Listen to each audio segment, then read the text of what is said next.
As the death toll in Palestine continues to mount, the United States maintains its staunch support of Israel's war on Gaza. Washington's stance has come under heavy criticism, and some question why Palestinian lives don't seem to be valued in the same way as those of victims of other conflicts. So is there a double standard when it comes to Palestinian victims of war? Joining me to discuss this are the authors of a recent report on how Islamophobia shapes U.S. foreign policy. Sahar Aziz is the Distinguished Professor of Law and Middle East Legal Studies at Rutgers University and author of The Racial Muslim: When Racism Quashes Religious Freedom. We're also joined by Mitchell Plitnick, president of Rethinking Foreign Policy and co-director of Jewish Voice for Peace. He's also the author of Except for Palestine: The Limits of Progressive Politics, of which I am, of course, a co-author. So good to see both of you. Sahar, I'm going to start with you. In this report, you two mentioned that Islamophobia is a ubiquitous ingredient in U.S. policy. That's a provocative phrase. What do you mean, a ubiquitous ingredient? Essentially, since 9/11, so over 22 years, American foreign policy and national security policies have been centered around the vilification of Muslims and the Muslim body and the religion of Islam as terrorist, violent, anti-American, illiberal, misogynistic, and also anti-Semitic. And as a result, the entire society has been primed and socialized by the media, by schools, by politicians and their rhetoric to presume that Muslims are outsiders, they're a threat. And part of that otherization of Muslims is this false teaching of Americans that Muslims are taught to hate Jews, that Islam teaches Muslims to hate Jews. And that is racist, right? And unfortunately, then what happens is when a Muslim or an Arab wants to engage in human rights advocacy, wants to engage in foreign policy dissent or critiques that in any way criticize the state of Israel's practices and policies, or in any way defend the Palestinians' human rights, they're automatically placed in this Islamophobic trope that, oh, your motivations are anti-Semitic. They're not actually liberal values to support human rights for all people, including Palestinians. How does this play out in foreign policy, Mitchell? How does this notion that Muslims are naturally disposed toward homophobia, illiberalism, barbarity, et cetera, how does this stuff play out in foreign policy? Well, I think, we're seeing a really good example of it, I think, unfortunately, right now with the bombardment of Gaza. The approach of American lawmakers has been that Israel is entitled to do what it is doing, even if they say that it's causing a few too many civilian casualties, which is, frankly, an important statement in its minimization of the devastation in Gaza. It's demonstrated how little value is placed on Palestinian lives, and how easily. And is that because Palestinians are read as Muslim? Because obviously they're Palestinian Christians, they're Palestinian Jews. Yeah, I mean, this is one of the things we actually opened the report by saying we're using Islamophobia very broadly, and we're using it to include anti-Arab bigotry as well as anti-Palestinian, specifically anti-Palestinian bigotry, with the understanding that it's a particular dynamic, and the Islamophobic tropes are applied to all Arabs, but right now, we're seeing how easily that our political leaders are just treating Palestinian lives as disposable and as worthless. You can contrast it with the statements about the Hamas attack on October 7th, where there is correct, in my view, and absolutely justified outrage at the atrocities and the mass murder that was committed on that day, as there should be, because people are valuing Israeli lives as all lives should be valued. We're not seeing the same thing when it comes to the people of Gaza or the people of the West Bank. We're not seeing anything like that.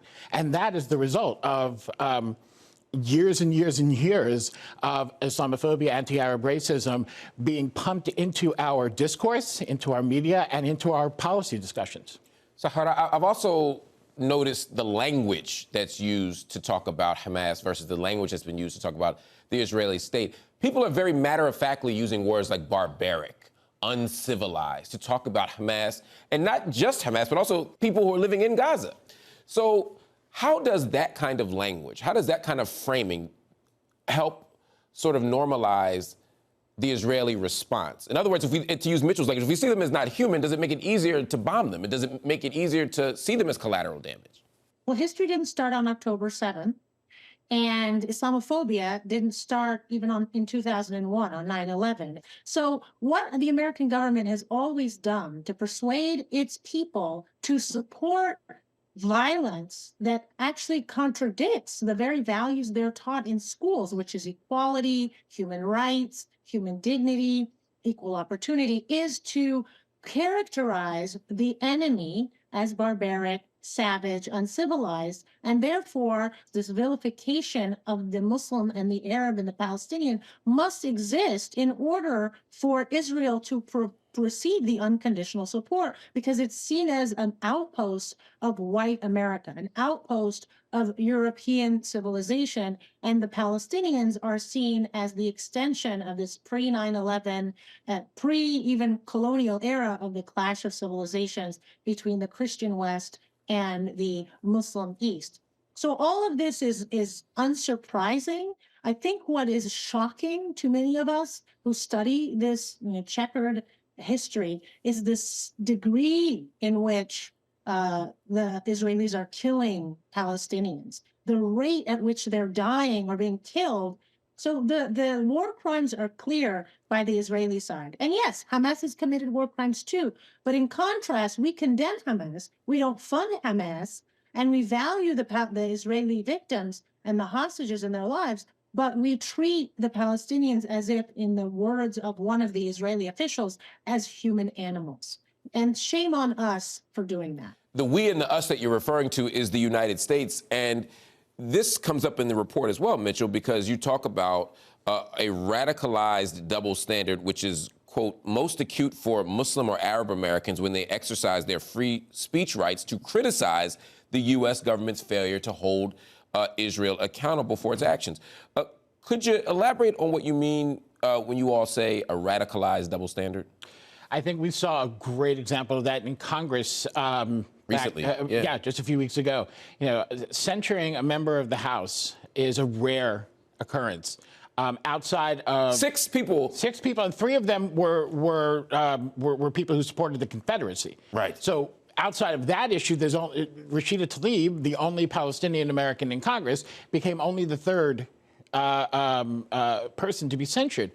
And what was she censured for? Essentially, Rashida was censured for standing up for Palestinian rights. This is exactly what we're talking about. And Rashida is a Muslim, and she spoke up for her people. I think this is an absolutely sterling example of what we're talking about in the report, that if you are Muslim, you are going to be censured for speaking up for human rights, and you're particularly going to be accused of anti-Semitism if you stand up for Palestinian rights. This is the irony of what is being done.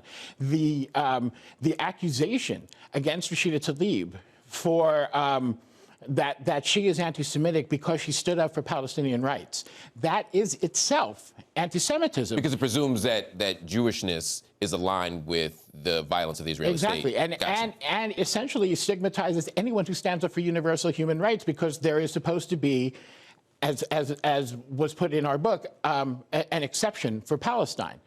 That again is anti-Semitic, because you are somehow singling. This is where you're singling out Jewish people for special treatment. And while it looks like you're doing us a favor, what you're actually doing is fomenting resentment. We have seen this repeated throughout, particularly European Jewish history, where Jews get certain protections from the ruling class for a certain amount of time, and when there's pressure on that ruling class and they want to shift blame to the Jews, they say, look how they took advantage of you, and look how much better they had it while you were suffering in your peasantry. This is the same dynamic repeating itself, and it's using Palestinian blood to do it, which makes it, I think, a double crime. So, Sahar, you say Muslims and Jews are often pitted against each other in what you call a zero-sum game. What do you mean? Well, Jews and Muslims are not raised or taught to hate each other. And in fact, if we were to talk about the history of the experiences of the Jewish people, you would find that their treatment was much, much better in Muslim majority countries than it was in Christian majority countries and in Europe. But also, they share many values, either based on secular, political, ideological commitments, or even religious commitments. And when you define incorrectly anti-Semitism as opposition to a political ideology, in this case, political Zionism, or if you define anti-Semitism incorrectly as an opposition to a state's practices and policies, in this case, the state of Israel, what you do is you create an unnecessary false wedge between Muslims and Jews. Sahar, does the recent House resolution make this even more complicated? Because I hear what you're saying. I hear what both of you are saying, right? Which is, this isn't that hard. Anti-Semitism is the hatred and violence against Jews for being Jewish. And then there are critiques of Israel. There are questions about Zionism, et cetera, which are different. There is a very real rise in anti-Semitism that has occurred around the world, both before October 7th and certainly afterward. But then you have a House Resolution 894, which explicitly states that that anti-Zionism is anti-Semitism. Is that dangerous? And if so, why? This resolution reflects politics in America. It reflects the one-sided support for a particular country and our politicians' opposition to the human rights, human dignity of the Palestinian people. If you look at the organizations that are tracking the amount of hate incidents and civil rights discrimination cases and complaints by Muslim and Arab students in colleges, at workplaces, the Council on American Islamic Relations, for example, the Arab American Anti-Defamation Committee, Muslim advocates. There are numerous nonprofit organizations that serve Muslim Arab South Asian communities, and they have shown that the number of hate incidents and bias incidents has risen by over 200% in the last 8 months. Why isn't Congress concerned about that population of American citizens? So I think it's telling that they seem to care about religious bigotry, but only for one group, and then they misdefine it, and they don't care about religious bigotry against Muslims when it is rising at an equally startling level in the United States. All right, that'll have to be the last word there. Sahar Aziz, Mitchell Plitnick, thanks so much for joining me on UpFront. All right, everyone, that is our show. UpFront, we'll be back next week.